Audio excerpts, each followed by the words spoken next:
أشكرك على الاستفاضة الحلوة. هلا بك دكتور.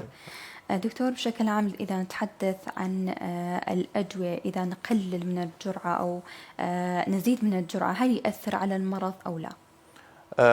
طبعا هو مبدئيا احنا قبل لا نقلل الجرعة خلي أي مريض قبل لا يبدي شهر رمضان، إذا كان هو مريض مزمن كان عنده ضغط أو أي مرض كان لازم قبل لا يبدي شهر رمضان يراجع طبيبه على مدى علاجاته. صح. هل هو خلينا نقول حالته الصحية يقدر يصوم بها، ما يقدر، ما يأثر عليه، ما يأثر على الأدوية اللي دي ياخذها، حسب هذا هو يعني يقرر انه هو راح يصوم او لا. نعم. نعم. هو يعني نسمع أنه الناس اللي عندهم بعض الأمراض مثل الأمراض الغدة الدرقية نعم. لازم يأخذوا الأدوية قبل ما يأكلون أو قبل نعم. الوجبة. نعم. نعم. يعني شلون الناس اللي عندهم هذا المرض نعم. يتعاملون ويا الأدوية؟ هو مثل ما حكينا الأدوية المزمنة خلينا نقول أو اللي عندهم أمراض مزمنة، يعني هو لازم يراجع طبيبه على مود يعرف شو وقت ياخذها أو هو حالته صحيح. يقبل إنه ياخذ أو لا. يعني فلنفترض أكو أدوية لازم كل 6 ساعات إلى 8 ساعات ناخذها. صحيح. هذا إذا احنا قلصنا الوقت مالته إلى خلينا نقول كل 8 ساعات مرة، أو عفوا مو 8 ساعات، كل 10 ساعات وهيجي، ونحوله إلى هو باليوم لازم ياخذها 4 مرات، نحوله ياخذها مرتين. مو معناته انه بس يفقد فعاليته. هو احنا الدواء مصمم انه ياخذها 4 مرات باليوم، اذا حولناه الى مرتين نعم. ممكن اصلا يسبب لنا انه اكو فد بكتيريا راح يقاوم هذا الدواء حتى لو قللنا الجرعه. ادويه الضغط هم خلينا نقول هو اسهل ادويه، لان اغلبهم خلينا نقول مره واحده باليوم او خلينا نقول مرتين بالزايد. يعني هو نعم. اكو هواي ناس تقول ما عنده مشكله، ضغطه طبيعي، ما ياثر عليه، يقدر ياخذها مره واحده، بس في حال انه خلال وجبه الافطار انه يتجنب المواد المملوحه، خلينا نقول يتجنب الملح، الدهونيات، وهذا يتخلص من عندها، خلينا نقول ياكل قليل، لان احنا نعرف وقت الافطار ناكل هوايه اكل، يعني صار له تقريبا 18 ساعه او خلينا نقول 14 ساعه هو صايم ما ماكل، فمن الطبيعي انه راح يكون جوعان جدا، فممكن ما ينتبه على اكله. احنا مجرد انه ينتظم اكله، يتجنب المواد المملوحه، يتجنب الدهون وهذا، وان شاء الله ما ياثر عليه ابدا. نعم. نعم. هذا بالنسبة للناس اللي عندهم أمراض الضغط. نعم. إذا نتحدث عن مرضى السكري وأيضا نعم. يعني لازم يكون عندهم نظام غذائي بالضبط. ثابت أم ماذا؟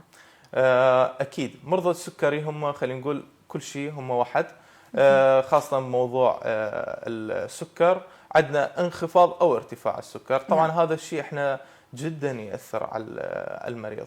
إذا هو انخفض عنده السكر هو مجبور إنه يأخذ له فد شيء حلو، إذا كان عصير، إذا كان هيك، فمجبور يفطر. يعني هذا الشيء يعني مو بيدي. هو هذا العلم هيك ديت يعني الموجود، هذا المتعارف عليه، خلص انخفض السكر مالته لازم ياخذ، او حتى لو ارتفع هذا ده ياثر علينا. يعني هو اصلا مرضى السكري بدون اي شيء عندهم جفاف، يصير عندهم جفاف، خلينا نقول يعني خلينا نقول بفمهم، وادرارهم راح يصير كل شويه، فبما معناه هو ماكو اي مي يعني داخل جسمه، فهذا طبعا ياثر عليه. نعم.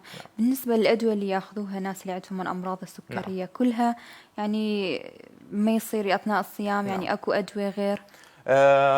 هو احنا خلينا نقول اذا حكينا بهذا الموضوع راح يكون فتوى وهذا اوكي، بس موضوع خلينا نقول اللي ياخذون تحت الجلد، اوكي، اوبر الانسولين وهذا تحت الجلد، هذا اوبر ما تفطر، ما عنده مشكله اذا كان هو وضعه طبيعي. بس اذا وضعه مو طبيعي لا اكيد يتجنب، خلص هو ما يصوم. هي اي مريض يعني عنده مرض مزمن،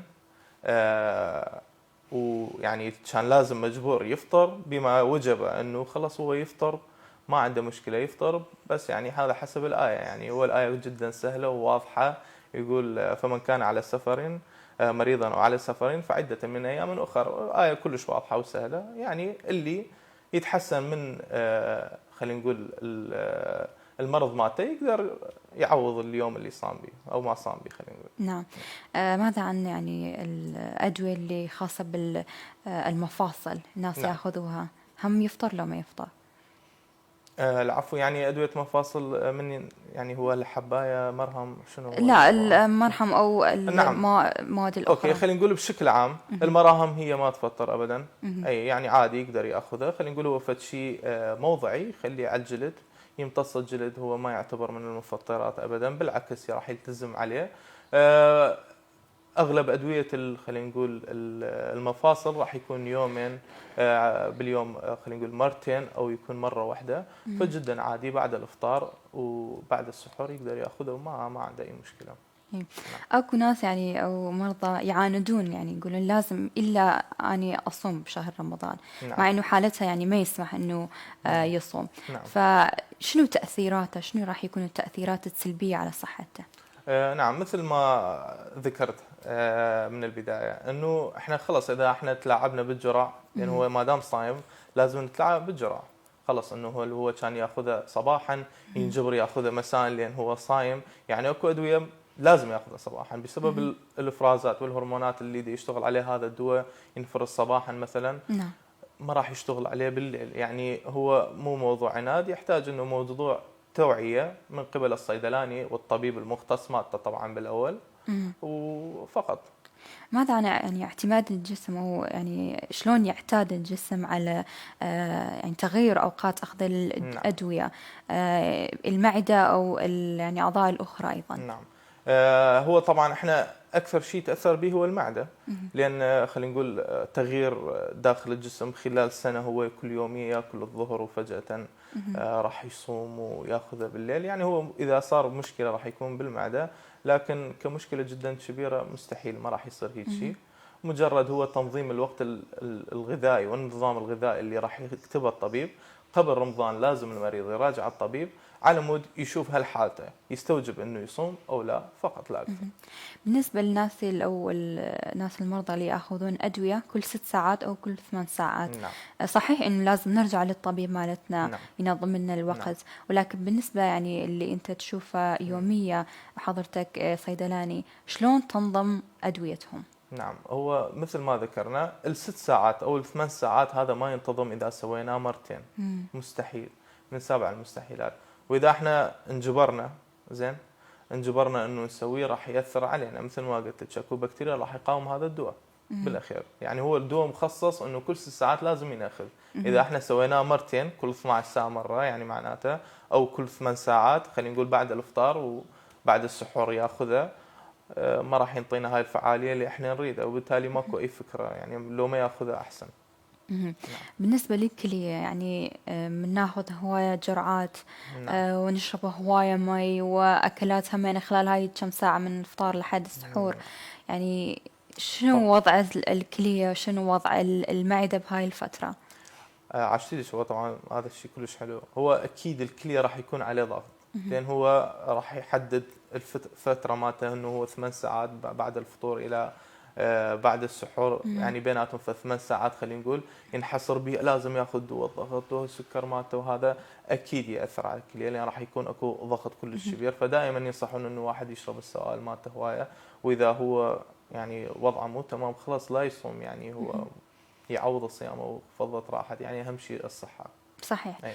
اكو ناس ياخذون المكملات الغذائيه، اكو ناس ياخذون السبلمنتس، يعني اكو كالسيوم، اكو مغنيسيوم، نعم. زنك، وهمينا يعني ياخذون جرعات هوايه نعم. زايده. يعني هم ياثر على الكليه.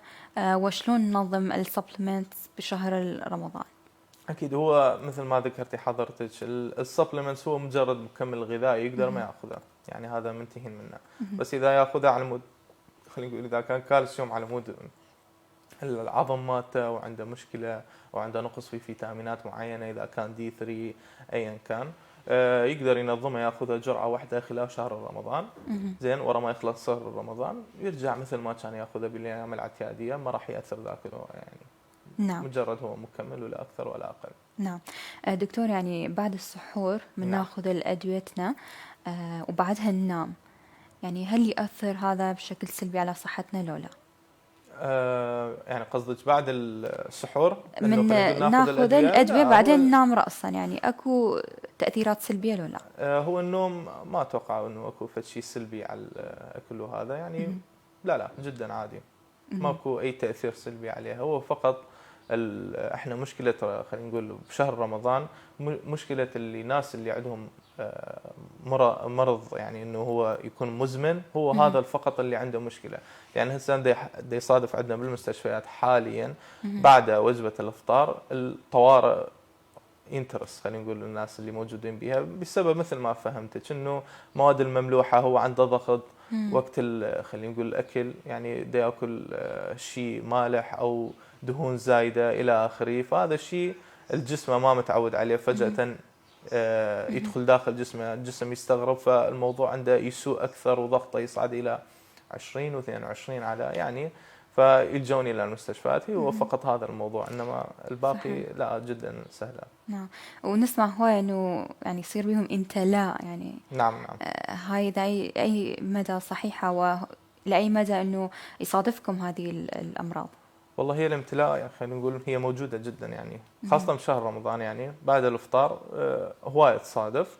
هو شيء طبيعي تمام. لازم يصير، اكو ناس يعني جسمهم ما متعود، فجاه اكل كميه جدا كبيره وهذا وصار عنده هذا الموضوع، يعني هو دفاع الجسم انه دا يصير عنده هذا الامتلاء، ممكن يؤدي الى تقيؤ وهذا يعني جدا عادي.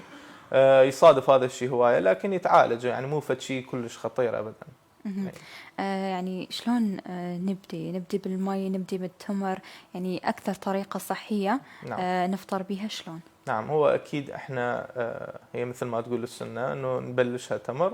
أكيد إحنا ما نتجنب السوائل كلش هواية، إحنا صح كنا صايمين يعني عطشانين صار لنا فترة ما شاربين مي، لكن الطريقة الصحيحة إنه ما نشرب الكمية الكبيرة من الماء. والاكل حسب، اذا انت مريض ضغط مريض سكر لازم تعرف شنو تاخذ، اذا كان سكر حلويات وهذا تتجنب من عنده، اذا كان عندك ضغط المواد المالحه، مواد اللي بيها دهون هذا هم نتجنب من عنده، اذا كنت مريض عندك دهون ثلاثيه عاليه وهذا كذلك هم نتجنب من هذا. يعني الاكل لا يكون بكثره، لكن على شكل وجبات يكون جدا احسن. انه خلينا نقول بعد الافطار ياخذ له وجبه جدا بسيطه ويقدر بعدين الساعه 11 و12 بالنسبة للسحور شلون يكون؟ السحور اصلا لازم يكون شيء كلش بسيط. يعني الافضل انه يكون، اذا يعني الشخص ده يحس نفسه انه راح يجوع يقضيها ساندويتش، شيء بسيط يعني خالي من الملوحه خالي من الدهون، او يقضيها خلينا نقول الريوق الصباحي مالتنا فقط، ما له داعي اي شيء زايد. نعم.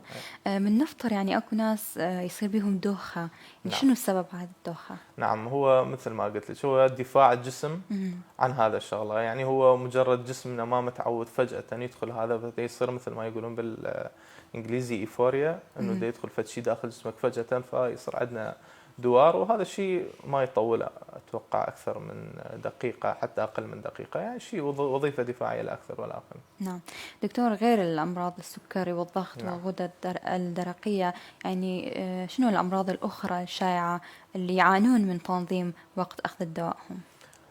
نعم خلينا نقول المرضى اللي هم على مغذيات، خلينا نقول مغذيات اذا كان جلوكوز صلاين هذا، يعني اي شيء احنا اللي لا ياخذ مغذي هذا معناته صيامه ما مقبول، او خلينا نقول لا يصوم احسن، لان اي شيء مغذي او مقوي هذا يفطر من الصيام مالته، ولازم يبقى عليه، هو مجبور يبقى عليه ما يقدر يعوفه.